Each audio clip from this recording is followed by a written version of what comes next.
Hello, everyone, and welcome to the first episode of what is, at the current moment, called BioDragons. Hello, hello, hello.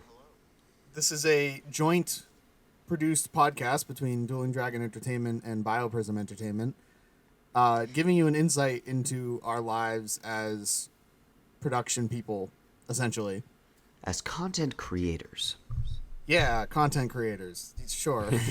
Whatever you want to call us. So, um, people with useless degrees.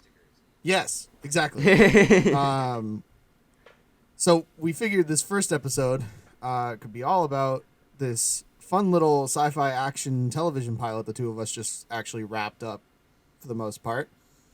Mm-hmm. And some of the trials, tribulations, and other fun things that happened over the course of the now almost 2 months that this project has been in active development. There sure were trials, tribulations, and other fun stuff that happened.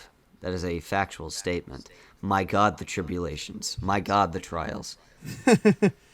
Well, honestly, I'd say the biggest trials were 3 days of nonstop doing stuff, waking up at Yeah, 8 in the morning and then doing 12 hours of filming 2 days in a row. waking up at 8 in the morning is only a problem for you. It was a But, pretty big problem for our lead star too. yeah, Both of that's us true. were like, "Wait, why did we do this?" And I was like, "Because we needed to be early." Because like he slept on my couch for a week, for the Yeah. week. So yeah, so our lead star was from out of state, so he came crashed on my couch for a week for this, which good for him. I'm really happy he felt comfortable doing that because there wasn't anyone else I wanted in that role but him. Right. But yeah, so to give our dear listeners some form of context for the Nope, people that, absolutely not. No context. yeah. No, I'm just kidding. Go ahead. So Victoria: Journey Through the Stars is a sci-fi action adventure show that follows Victoria, who is a galaxy-renowned bounty hunter, who up until the show's beginning has been hiding the fact that she's a bounty hunter from her Earth boyfriend Sam and his roommate Kai. So in our first episode, her secret comes out and hilarity ensues. Yeah. So that's about all the context I'm going to give in the meantime. Yeah, we kind of want to save it because, we worked really hard on this. I mean, because, like I was going to say, is that, waking up that early, at least for me, wasn't that big of a deal. But, like, writing out 4 episodes worth of scripts and co directing it for 12 hours and also acting in it. Had to wear a lot of hats for a long time for 3 whole days. So that Thankfully, was the pretty last day ended in exhausting. a party. That's true. Yeah, and then we had a celebration on the last day. We all came together, had a cast party, and we also did uh, some poster shoots that barely are barely usable. Yeah, we might want to, assemble the team again Just to do and better ones. just take some better pictures, maybe. I do completely understand why they ended up as big of a mess as they were. Yeah. Um, at this point, we had all been filming for about 24 hours, and we were already kind of in the beginning of the party segment. So when I suggested, hey, let's do some poster shoots while everyone's in the same room together, it was pretty much a let's get them over with as fast as possible so that we can go back to having fun after having just done 2 straight days Yeah, of like and nonstop filming. our very, very wonderful photographer, who was also the main actor in like the entire show, um, didn't. I don't think she realized how shaky the camera was. Well, I mean, that's probably due to the fact that it wasn't her camera, it was mine. And my camera, Oh, especially, was was it set your up for camera? video. Yeah, no, I gave her my camera, and it was Okay. set up for video, not photo. So I think Oh, she's used to probably the presets of her camera, of which mine has none of those set up. right. Yeah, that that's makes my guess, sense. and I don't. It's funny. I don't blame her at all for any of it. It was definitely mostly it was my fault for thinking that we could shove more work into what was supposed to be more fun. That's my oversight as a producer. Yeah, I mean, it happens. It's you know, um, I don't blame her either because it just stuff like that just kind of happens and there's nothing you can really Yeah, do this, about I it. mean it's completely redoable, Yeah. especially actually now that our lead star goes to school with me, and he is actually back up in the States now because he lives on campus. So it's much Hmm. easier to get him this time than it was when we were initially filming a couple months ago. Yeah, So definitely. I, So you we gave your might want to just context in yeah, terms of who you are in this production. yes. Um, my role here is mostly, by and large, my biggest role is producer.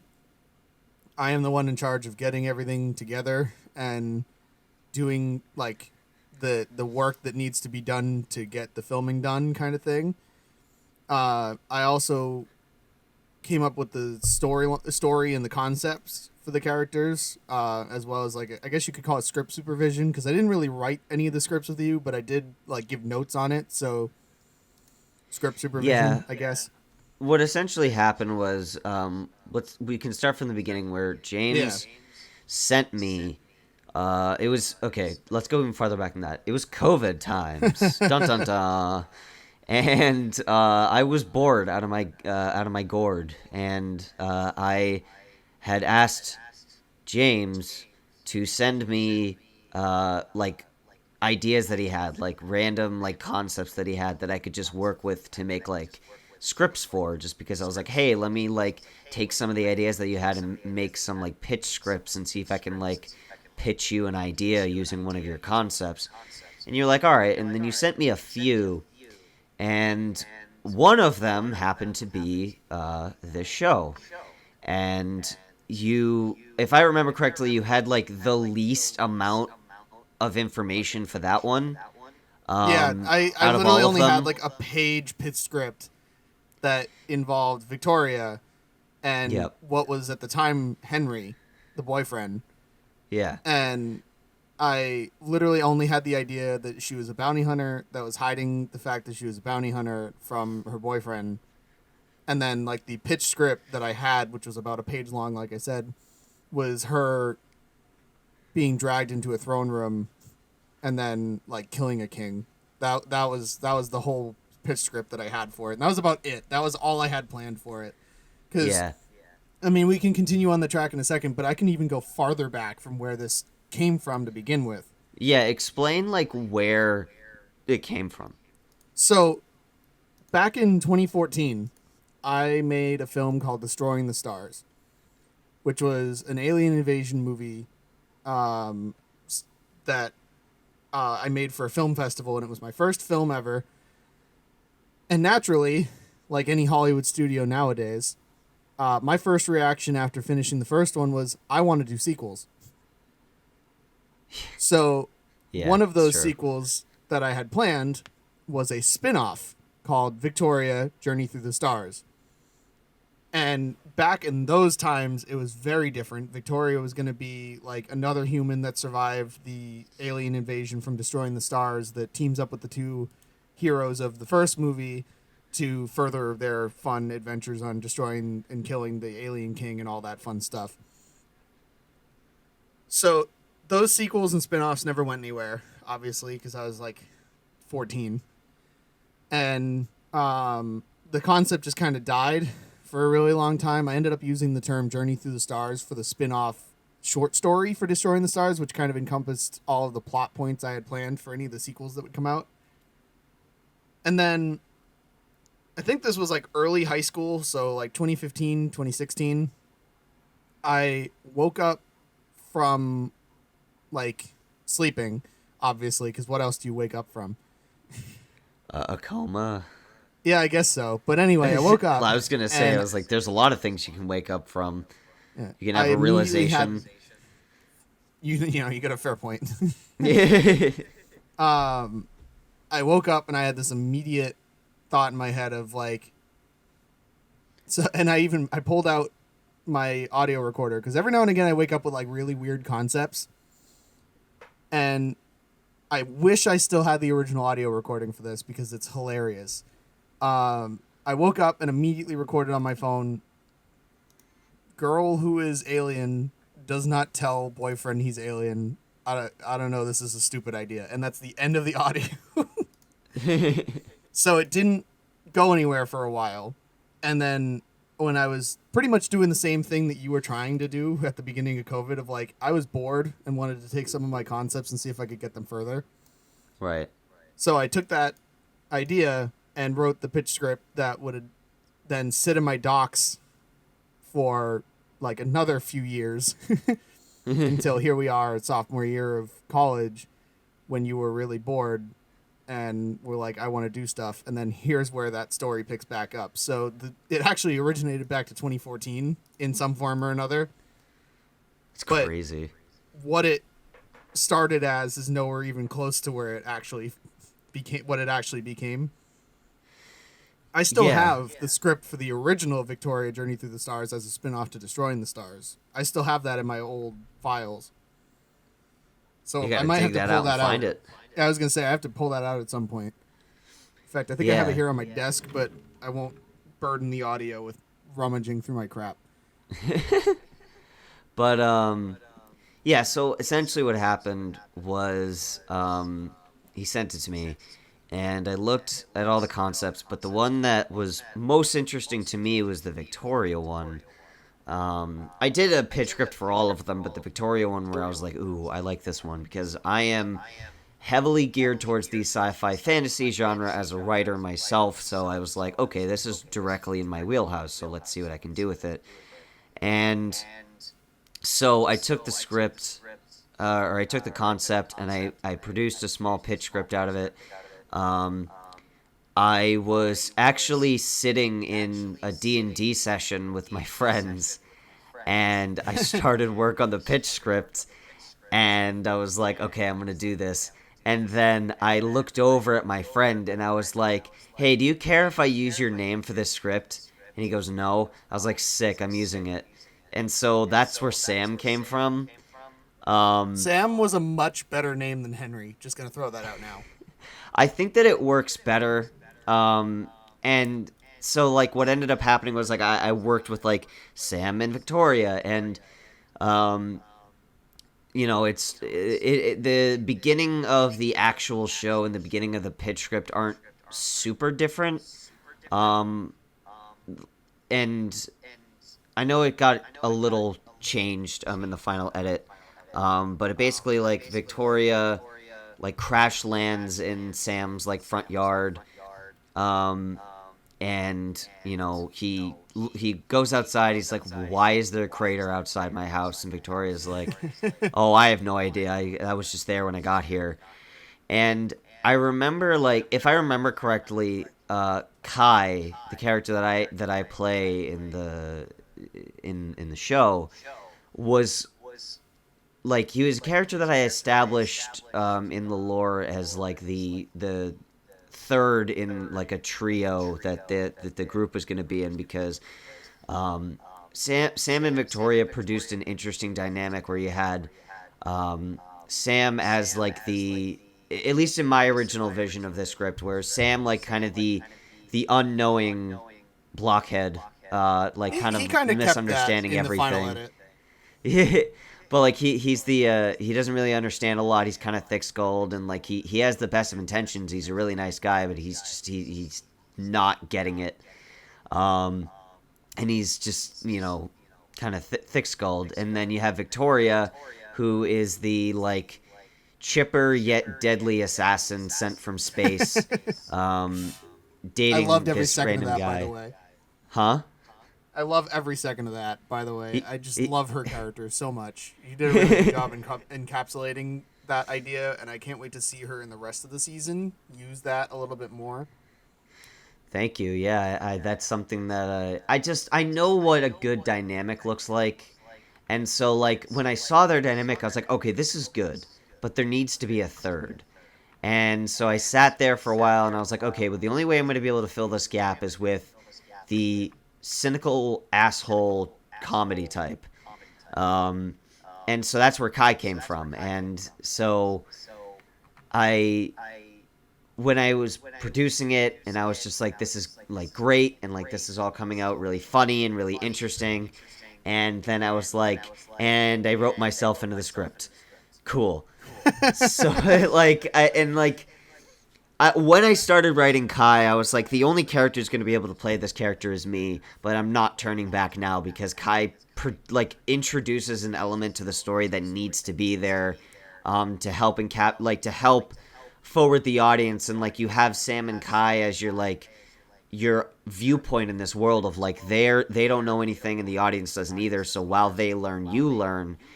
And like there's Sam that encapsulates the part of the audience that's confused, and Kai who encapsulates the part of the audience that understands it and gets annoyed at that other half of the audience that doesn't get it. And so like the dynamic I produced, I was like, okay, this needs to stay. And just like the whole show just kind of formed around that, where I was just like, I took their personalities, I took the dialogue that bounced between them, and I started forming the stories around that. And about, I don't know, like a week or two later, you pretty much greenlit me to start writing episodes. And I want to say like a year later, we had 4 episodes. Just it took a year, maybe it was only a few months, but I think it took us like a year to get those 4 episodes because of rewrites, and because I wasn't, at Yeah. my peak for doing it every single day, so I had like long gaps where I didn't write episodes. It was a couple of months to like get the first drafts of all 4 episodes done, and then we both got busy as things opened up again, and Yeah. it took another like month or two for me to get you the notes and stuff for Yep. rewrites. Um, and like that, we have 4 episodes written back when the format of the show was going to be like around 10 minutes. But then when we actually started filming, we decided on going on the half-hour format instead. Right. So those 4 episodes have now become the 1 episode just for the audience's perspective. Yeah, exactly. Like when we originally started this, I was like, "Oh, how long do you want these episodes to be?" And he was like, "Oh, like 5-10 minutes." And I was like, "Okay, so that's like 5 to 10 pages." And so that's why, like, that's actually why that first episode seems so like methodically planned out, because, and why it's like kind of long is like, that's the thing, was like these were written as separate episodes with like a bunch of attention taken to each one specifically, and then they were put together. And so like if it seems like it's very like, you know if it seems like there's like a break, there's like 3 like breaks where it's like this story kind of like shifts a little bit, that's why, is because they were written as 4 different episodes and then put into one. It's actually funny the way that I write, the way that I edited them together. The transitions are very clean. Oh, that's Honestly, great. if you didn't know that there were 4 episodes, you probably wouldn't even notice.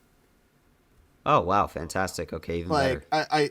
the my favorite thing, my favorite transition is from where the script of episode 1 ended, and the beginning of episode 2 started. Mm-hmm. And like, so we cut that scene. I talked to you about that the last time. I cut one of the scenes that was originally in episode 1 that only really served if it was going to be an actual Its own pilot, episode, a yeah. self-contained pilot.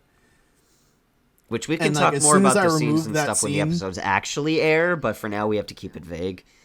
yeah, when I edited those scenes out and fixed it around a little bit, it made the transition so much cleaner. So Right. like, without spoiling too much, I mean, we kind of already talked about it. Sam explodes, Yeah. kind of. The house explodes with Sam in it, Yeah. and More specifically.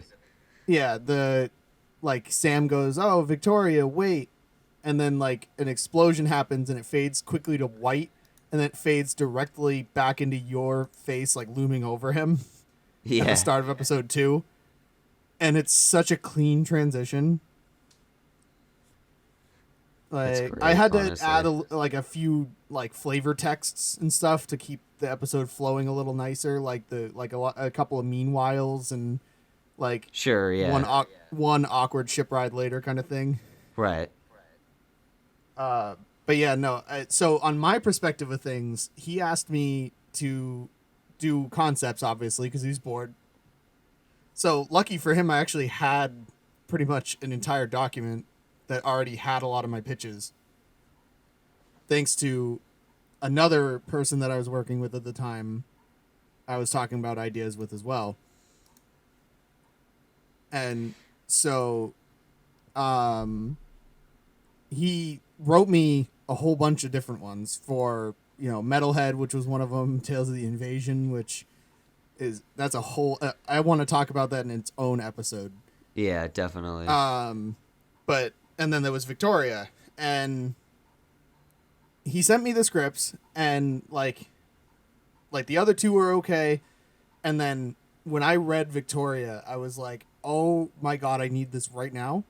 Like we need to film this right now because like I loved every second of your original like first pilot script. Yeah. I loved it. And what was funny is when you first told me you added a character, I was a little like, well, we'll see. Like that wasn't really in the original intended plan. Right. And then when I read the scripts, I was like, you are a genius. This show really did need a third person. It really did. Thank you. I And appreciate that. like Kai fits into the whole dynamic beautifully now that he's been ironed out a little bit through the other episodes. It helps when you start filming because when you actually start filming, you get a grip. Like Kai's personality changed like twice. It did, yeah. Because like in the original pilot script, Kai was like kind of like a what's the word I want to use here? A flirty joker. Like they were a jokester and their demeanor was very flirty. And so like they were, that friend that would always like, everything they said sounded dirty but wasn't actually, and it was just one of I was those like about to say endearing I remember characters. Kai being very vulgar in That the was original like scripts, and I that toned that down. the original intention behind Kai in the first one was they said whatever was on their mind, and they were very like, um like they joked around a lot, and they were very like suggestive with their humor and their demeanor. The second time I wrote Kai for like the official like the official first episode, they just kind of became like a cynical jokester in the sense where like they made jokes at the expense of all the other characters, and was like usually in a pretty positive mood and would try to like play off the situation like a very like Ant-Man type. And then Mr. when we President. actually started filming, he just kind of turned into a sourpuss, which was hilarious because when we started filming and I just started acting, I was like a lot in my meaner in my demeanor as Kai. And I was like, this wasn't the intention, but I like where this is going, so I'm just gonna keep being an asshole. And it just kind of worked, and like It we just kept worked. it, and it was funny. It worked beautifully. Yeah. Like honestly, all of Kai and Sam's interactions are the best part of the whole episode. Especially when like the two of you are tied up Oh my together. god. That I was whole actually gonna sequence mention that.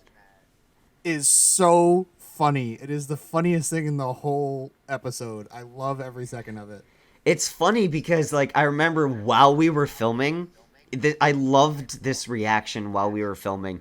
Me and Will were playing off of each other, and we were like saying we had like a couple lines that we had to say at the same exact time. And I remember when we were done, we looked over at Erin, and I just saw her like mouthing, "Wow." Like, Jesus Christ. Could you guys be any more in sync with that? I mean, no, even editing it, that sequence where you both have to talk in tandem, like, oh my god, we didn't even rehearse that. I think that was like the No. first or second take, and you guys got it like absolutely perfectly. You were in exact sync with each other. It was I it was so awesome. I want to take that opportunity actually bouncing off of that Yes. of to say how much I feel like this is the best group of people I've ever worked with, and like everyone clicked together really well. Like Will and Aaron and you had like a fantastic dynamic that each one of you were the first choice for said character, and thankfully we were able to get all three of you. Well, obviously I Yeah. got you, but it was down to Well, Aaron yeah. I and mean, Will. yeah. But like, thankfully I was able to get everyone because honestly, you three work so beautifully together. And like, this is my first time working with Will on an official level. Like, we had done school projects together, Mm-hmm. but this was the first time like working with him on an actual like personal film set. And Will, I want you in all of my things. Please come back. I mean, I've already got Aaron written down for another project, and Victoria hasn't even come out yet. That's how much I loved working with everyone this time around. It was really a fantastic group, honestly, and that's the whole thing. Is like, because the way that I think about it is that as a even from a real world perspective, the like relationship that I have with Will and Aaron um, helped to play into that, and it was just like I think like because of how we each perceive each other and how like we got to know each other like over the time, like with Will and I, like we didn't know each other that much, You and like literally we just met. yeah, like day You one met we just on this met set. Yeah. on the set, and like we just what we gained from each other like helped play into that. And then with Aaron, like we have a long history, and so like that helped play into like how we bounce off of each other. And I think that the relationship that each of the characters have with each other really fits with in tandem with like our personalities and how we like relate with each other in real life.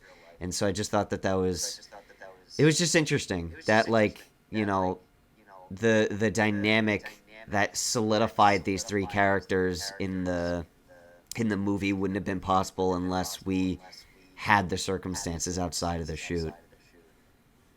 Yeah, you're right. And like getting everyone together was something else, and I'm really happy it all worked out the way that it did. Since Oh we're yeah, all very busy absolutely. college students.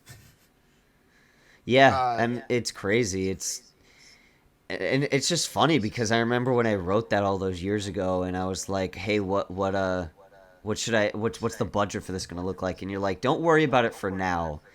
And then I wrote the 4 episodes, and then we went to film it, and you were like, "Okay, let's worry about it now."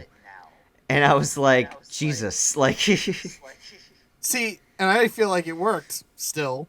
I mean, other than like one thing, which was more just by the time we got to that one thing, I was ready to completely pass out. yeah, there are some parts in episode 4 that I wish were a little different, but by the time we had Yeah, actually and gotten there, it was like there was so much to account for. By the time we got there, it was just a mess. I definitely feel like episode 4 doesn't like suffer by all the missing content at all, but there was definitely stuff that like we would have done and I would have been like good doing. Biggest problem was our location was on a time limit, Yeah, there was that whole problem too with our which was a location. We didn't have a lot of bit of time an with it. issue. Which Yeah, I mean is completely okay because I understand like they were really nice enough to let us use it to begin with that I was yeah, okay staying in their time constraints, but we did have to cut a good amount of episode 4 because of it. yeah. I like I said though, I don't feel like in the edit it suffers from it at all. Especially like I said, similar to like knowing the episodes. If you didn't know there was content missing, it wouldn't be obvious. Well, that's good, I guess, at the very least. All right, So well, we'll talk about missing stuff after the episodes come out, so you guys aren't like yeah. judging it by the time you start watching it. Victoria at this moment, I believe, will be out probably by late October to early November. At least to the public. I think we'll be having our world release and or not like our premiere party and stuff Cast probably party earlier than thing, that. yeah. Yeah, launch party and all that. But to That's the what it general is. public, I think Victoria will probably be like late October into early November. So keep an eye out for it. And thank you guys for listening to the first episode of BioDragons. This is actually a lot more fun than I thought it would be, Yeah. weirdly enough. So we'll be back at you next week, or this is going to have a much looser release schedule, I think, than JHR does. But we should catch you guys next week. And peace out. Catch you on the flippity flop.